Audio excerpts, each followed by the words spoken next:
একজন ধনী ব্যক্তি একটি গরিব বৃদ্ধকে দেখতে পেলেন এবং ধনী ব্যক্তি গরিব বৃদ্ধকে জিজ্ঞাসা করলেন, বাহিরে এত ঠান্ডা, আপনার গায়ের শীতের পোশাক কোথায়? বৃদ্ধ বলেন, আমি গরিব অসহায়, আমার কোনো গরম কাপড় নেই, কিন্তু আমি নিজেকে মানিয়ে নিয়েছি। ধনী ব্যক্তি অবাক হয়ে বলেন, আপনি একটু অপেক্ষা করেন, আমি আপনার জন্য শীতের কাপড় নিয়ে আসছি। এরপর ধনী ব্যক্তি বাড়ি গিয়ে বিভিন্ন কাজে ব্যস্ত হয়ে গেলেন, বৃদ্ধের কথা ভুলেই গেলেন।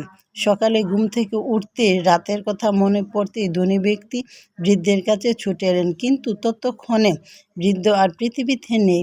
ঠান্ডা জমে গিয়ে রাতে বৃদ্ধের সমাধি ঘটেছে। ধনী ব্যক্তি দেখলেন বৃদ্ধের পাশে একটা চিরকুট বা চিঠি লেখা আছে।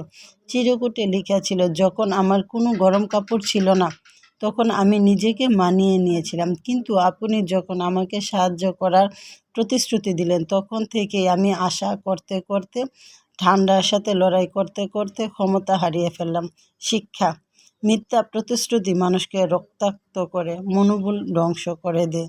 তাই কাউকে প্রতিশ্রুতি দিবার আগে বারবার বিবেককে জিজ্ঞাসা করবেন, আপনি প্রতিশ্রুতি রক্ষা করতে পারবেন কি না।